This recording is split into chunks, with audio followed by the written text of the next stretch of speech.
kita next ke bangun ruang. Nah, kalau bangun datar, dia itu kalau disentuh ya tidak ada tidak ada rasanya gitu loh, ngerti gak? Tidak ada rasanya. Dan kalau bangun datar itu kan dia cenderung datar ya. Tapi kalau bangun ruang itu kita bisa genggam, kita bisa sentuh, atau yang namanya 3 dimensi. Nah, untuk bangun ruang dia memiliki panjang, memiliki lebar, dan memiliki tinggi. Kalau misalnya bangun datar kan dia cuma punya panjang dan lebar ya, dia tidak punya tinggi, atau mungkin dia cuma punya panjang dan tingginya, atau alas kali tinggi gitu ya. Nah, untuk bangun ruang itu punya volume, sedangkan kalau bangun datar itu hanya punya luas. Untuk jenis bangun ruang sendiri dia ada 2, yakni bangun ruang sisi datar, bangun ruang sisi datar, dan ada bangun ruang sisi lengkung. Ya, sesuai dengan namanya ya. Kalau lengkung-lengkung berarti bangun ruang yang memiliki sisi yang lengkung, yang tidak lurus gitu. Contohnya misalnya kalau bangun ruang sisi datar itu adalah kubus, balok, atau prisma. Sedangkan kalau bangun ruang sisi lengkung itu contohnya adalah tabung dan bola. Jadi yang dia itu punya sisi lengkungnya. Kayak bola itu kan dia lengkung semua ya, dia nggak ada garis lurusnya. Seperti itu. Nah, untuk volume sendiri, untuk luasnya itu sebenarnya sangat-sangat simple. Luas alas kali tinggi. Jadi kalian kalau misalnya mau menghitung volume, kalian nggak usah menghafal rumus. Jadi kalian buatlah rumus sendiri.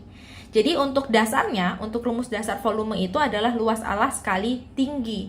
Contohnya misalnya kita buat rumus ya, kita mencari rumus gitu, nggak usah hafalan dulu. Jadi aku punya contohnya kubus. Kubus itu alasnya persegi, ya kan? Jadi untuk luas alasnya, luas alas dari persegi itu kan S kali S ya, atau sisi kali sisi, atau S kuadrat. Nah, tinggi untuk kubus, karena dia itu semuanya bentuk persegi, jadi kan dia sama ya, tingginya sama-sama S, ya kan? Jadi tinggal kita kalikan tingginya atau kalikan dengan S. Jadi akan menghasilkan S pangkat 3. Nah, sama halnya kalau balok. Balok itu dia alasnya adalah persegi panjang.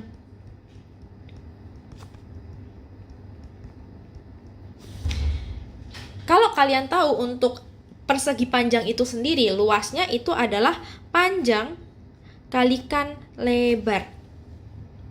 Ya udah, tinggal kalikan tinggi. Jadi untuk volume balok itu rumusnya adalah panjang kali lebar kali tinggi, atau luas alas kali tinggi. Coba kalau misalnya tabung.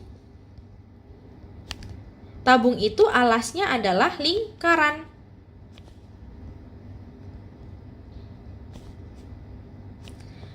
Nah, luas lingkaran itu apa? Luas lingkaran adalah pi r kuadrat. Ini luas alasnya, tinggal kalikan dengan T, sama dengan pi r kuadrat T. Kalian bisa coba kayak prisma segitiga dan lain-lain, kalian coba sendiri, kalian buat volumenya, terus nanti kalian cocokkan gitu ya. Oke, kalau misalnya selain volume, kita juga punya yang namanya luas permukaan. Nah, kalau luas permukaan sendiri itu ya udah, kalian mencari luas permukaan masing-masingnya, terus kalian tambahin aja semuanya. Jadi misalnya aku punya kubus. Kubus itu aku gambar dulu. Bentar.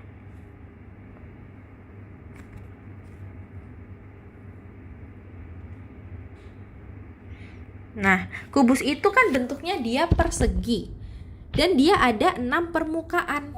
Ada permukaan depan, belakang, atas, bawah, kanan, kiri. Tapi karena dia bentuknya persegi, otomatis dia sisi-sisinya sama semua. Panjang, lebar dan tingginya itu sama semua.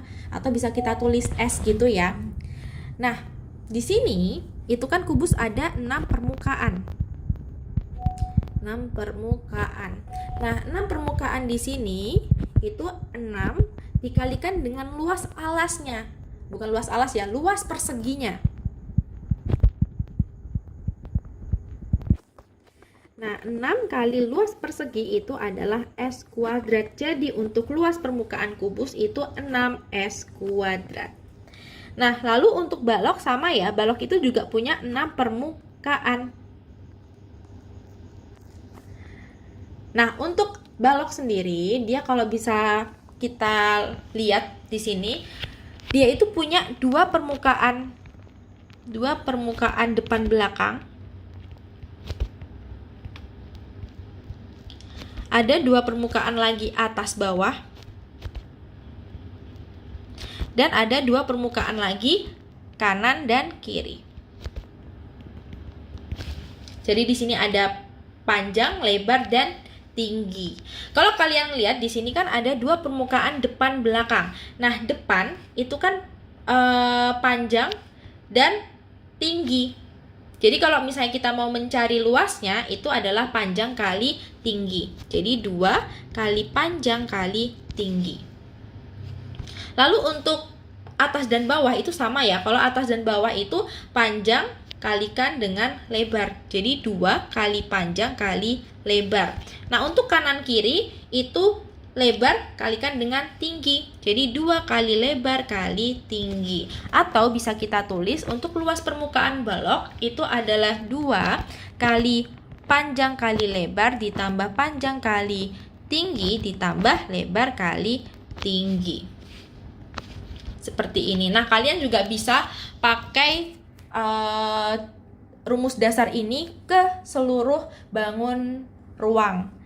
Kayak misalnya nanti kalian mau mencari prisma atau mau mencari luas permukaan dari limas. Nah, itu sama aja ya. Jadi kalian bisa memakai atau mencari rumus sendiri. Jadi nggak berpatokan dengan hafalan. Tapi kalau misalnya kalian udah mencoba nih, udah kayak paham, oh ini itu rumus seperti ini tuh dari sini. Nah, kalian nanti bakal hafal dengan sendirinya. Jadi bukan hafal dulu baru mengerjakan, tapi kalian harus mengerjakan terlebih dahulu, harus tahu step-stepnya, baru kalian nanti lama-lama akan hafal sendiri.